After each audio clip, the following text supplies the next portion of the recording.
publisher da bokrata no yenyina e wokratafa etoso miensa na abasobosron ko pa we no eye Agnes na eye mamme wo hwe district assemblies common fund no a opanyin no na ye administrator eda no ye Irene Natoshi Adolate mamme wo hwe atu ho ate ya wode ye nadwuma no wode esom West Towers project achitaya mamme edemaye ma achese ekoso no Methodist asafo no abo na baso echese wo mani so de waye de ama wo mo na ni nyina mu no wo mo chese dwuma na waye ne ho a wo ye wode som Ghana wode som ankrankre wode som ensore no wode ye nyame adwuma no wonkoso no onye ne saa eti mamme Irene Natoshi Ado Latte moni adwuma Methodist Church Ghana na womo abona basoa etisa na wo sha wo mo chese asori dan ye bra wo mo sie nya eye office keto wo we no eye ultra modern head office complex Methodist Church Ghana no ma ya chese wo mo bia na wo mo dia baso we ma mami sanso wo mo chese wo tawo mo ti pa ma adwuma de no ekoso na enyo no kwa no mo bona baso nipa mienu bi ka ne ho a wo mo chese wo adwuma ye ne ayemu ye wo mo yiye de boy no eso mani emroso na wo hye mu a adwuma de ne nyina koso Emma presiding bishop Edma Methodist Church asafo no Ghana ha most reverend Dr. Paul Kwabena Boafo na obo mabaso nti na wona oda ha ya wo je no fefefe nti na moni adwuma wo ba fefe wo ye mu ye wakoma mu ye wo somo man Ghana nyame enye okese na eno achi so no abda yes our point of correction in lejokuku no mza oka la general hospital omashase there be enye so omashase but the location of the hospital la Dade Kotopon constituency okay la Dade Kotopon medase pa CJ medase wo hono enti yenkwa na medo ko daily guide mu na fe ya hwe kratafato so dunu ma nyame ya doma ye nyina ye ko mampon ye ko mampon enti no ya na wase no so na paper no wan fa ahun ti no CJ twen me ba me ko ba bia ya na se da bi twen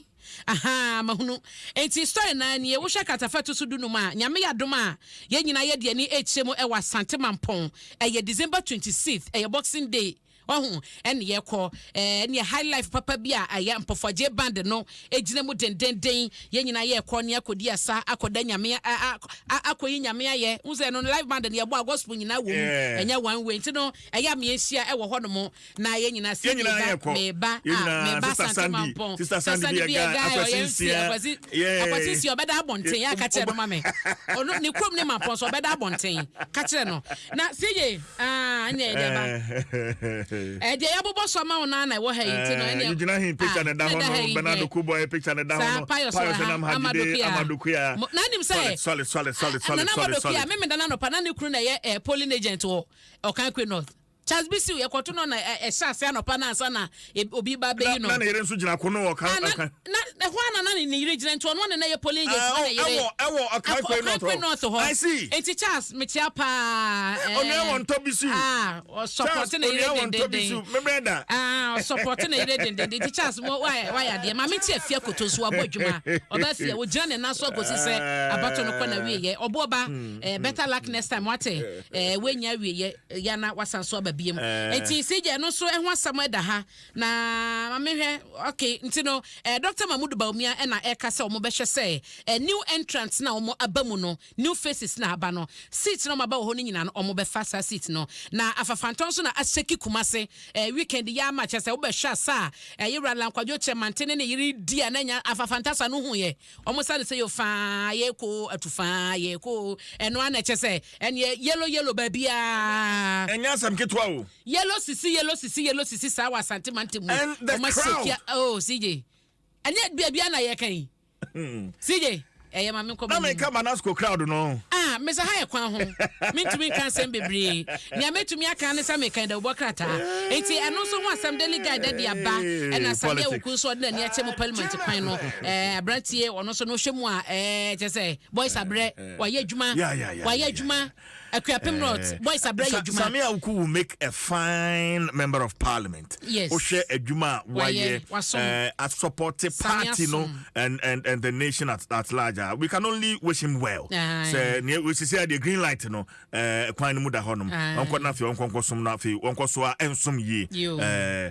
sami but see je no the abokata dia dodo na ya MPP abato no ntima me fa wie na menye me birthday tell ama ebe ha dwen why je ye nko wate na happy birthday enko Emma Rich de fa owo Mayra Quarters koko ase sport ona ye ne dia na ye wawoda enti no happy birthday pan koma Rich de fa nyame hira wo na onye okese wa wo sweetheart Sarah na ewish happy birthday no so abade nsem hira ye die ene kwatenten edema wo Annabella Frempon ewo Israel enkren ya na ye wawoda happy birthday pa enkoma wo mame Abigail ne wonua no nyina sanso na Master P wo London wo nyina kambom ewish happy birthday abusua ne de omo doso wo mo se so bade ma wonyini menya 106.3 years na wakoma so ade nyina no emremu emma na nana afua anochewa amankwatia wo University Basic School Legon na ye wawoda nana afua wo papa akontajo ne wo mame abusuafo ni nyina ewish happy birthday wo so bade nsem nhyira yedie ene nkwatenten de ma baby girl 14 years na wonya no enne obade ma endobo triple ma apomudimu na oma botabi odubedua asase so no emremu ti amankwatia ne busua no na ewish birthday no na Yera Danso Patrick Jr. Chief Executive Officer wo Dance Child Construction na wawoda woni wo twin brother Danso Patrick Senior epe school sunya na ye mawoda nyame ehia mo ne dai pa na onye mo kese ontom nkona mo emayen na moni sode hunu nyina no obade ema no emremu emamo na Franklin Antonio Deleli Afo ene wawoda Franklin nyamenyo kese onhira wo papa o mame unuanom ni nyina ne nkwada ni nyina no ewish happy birthday owura ene owura Craig Afo na etosa enkre edemont Franklin Antonio Delali Afo nyamenyo kese onto nkwanam CJ medase pa abna menso medase abna pokua hwene nene